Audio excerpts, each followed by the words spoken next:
Good morning. I just wanted to do a little introductory video, I guess, for y'all. My name is Brittany. Welcome to the Hagen Homestead. We are told all the time that we need to start a little YouTube channel showing how we work full-time jobs plus grow a good bit of our own food, not all of it. Whatever we can't grow, we kind of outsource to local farmers, local ranchers, that type of thing. We've lived on this property about 7 years. We have totally transformed it. We have, I guess, about 50 or 60 laying hens, about 14 ducks, and 5 rabbits. We also raise meat birds. We typically do Cornish cross. We do about 100 a year just for our family. But I thought I would take y'all along while I plant some seeds in the garden and we just kind of chat. So we do live in Southeast Texas. I am originally from Louisiana. My husband is from California, Bay Area. So he's made a total shift in this lifestyle. He did not grow up doing this. I grew up, my grandmother always did a small garden. Nothing too big. I mean, just tomatoes, maybe a couple cucumbers. She did do jamming, pickling, stuff like that, but nothing crazy. I kind of had backyard gardens, but this has been a total change for us. How it really started was, I guess, 2019, 2020, kind of around when the big shutdown happened. I was not feeling good, chronically ill, fatigued. I was diagnosed with rheumatoid arthritis. So kind of went the conventional route because I was feeling so horrible and we weren't super natural back then. We tried to eat well and everything, but definitely diet, we were still buying meat at the grocery store, all of that. I was still working, raising 3 young boys at the time. Well, still raising 3 young boys. They haven't gone anywhere.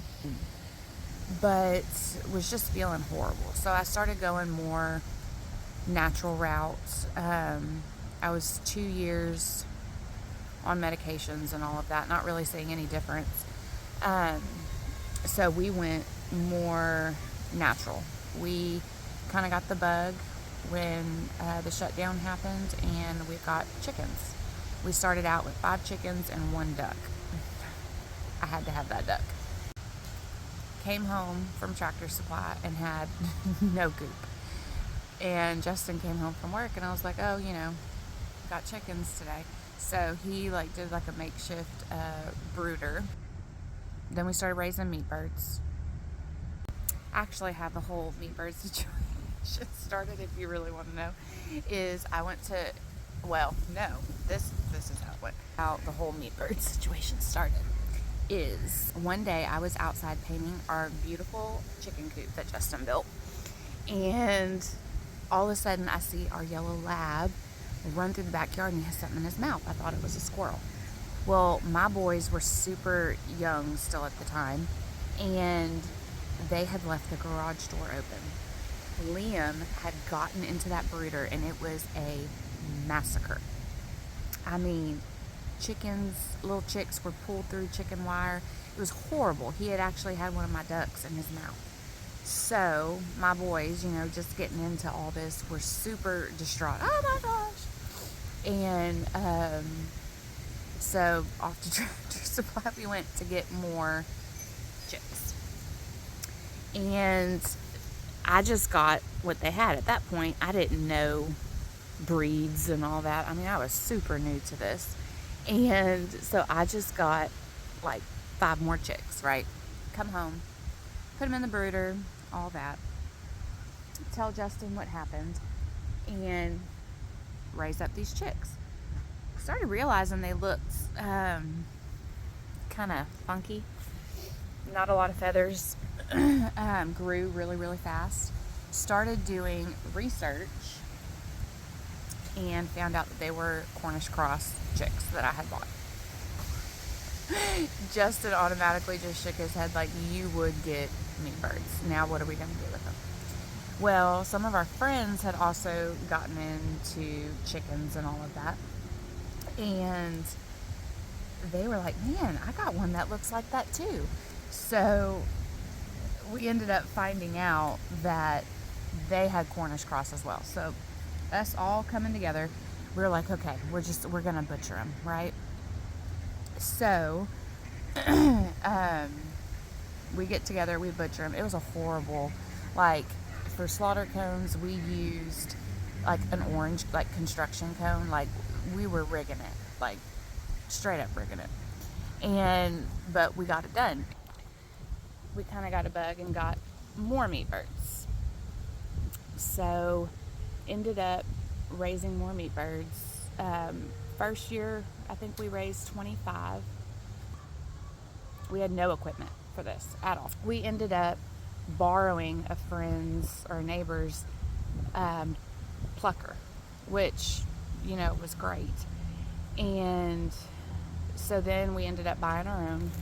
And each year we just steadily added more stuff. Justin's gotten slaughter cones.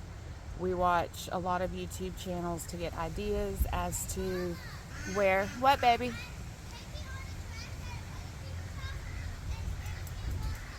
Okay. They've just, totally taken kind of everybody's accumulation of what they do and what works for us. Okay.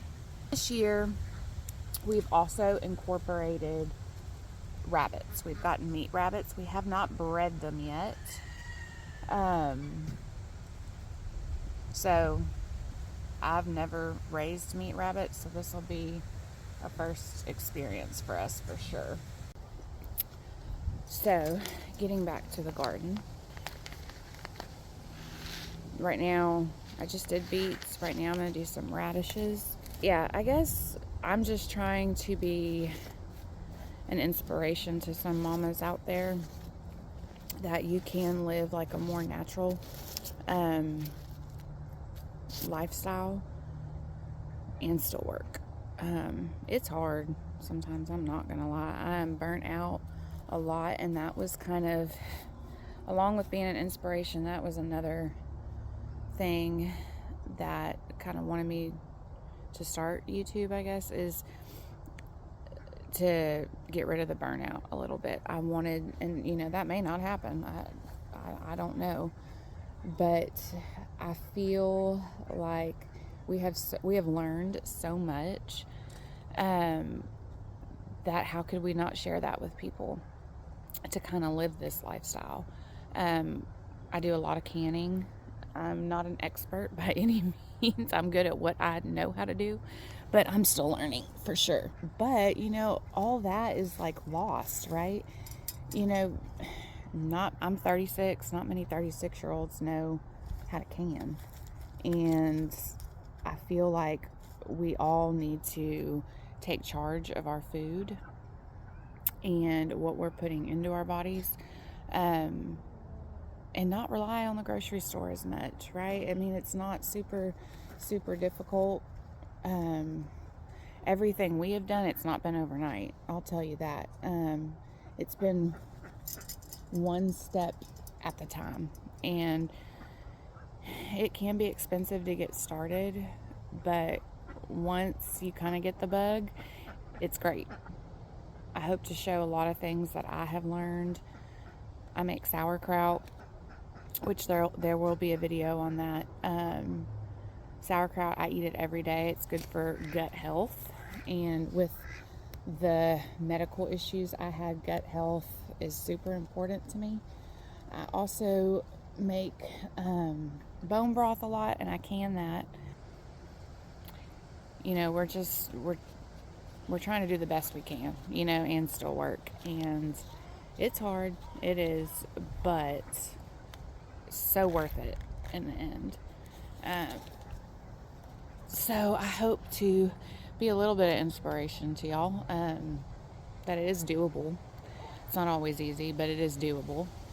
But yeah, we live on about an acre. We are in a country town, but we are in town.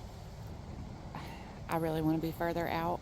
I'd like to have at least 12 or so acres so that we can get a dairy animal.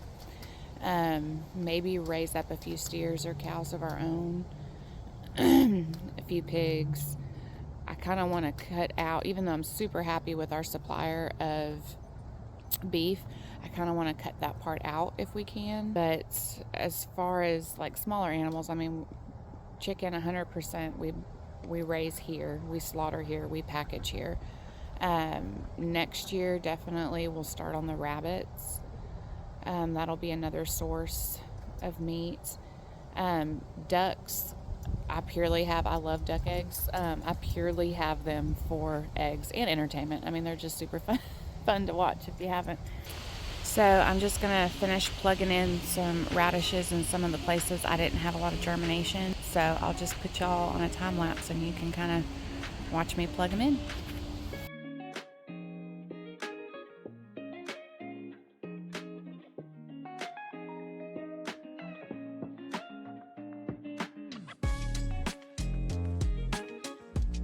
All right, y'all, I think I got everything plugged in that I wanted to today.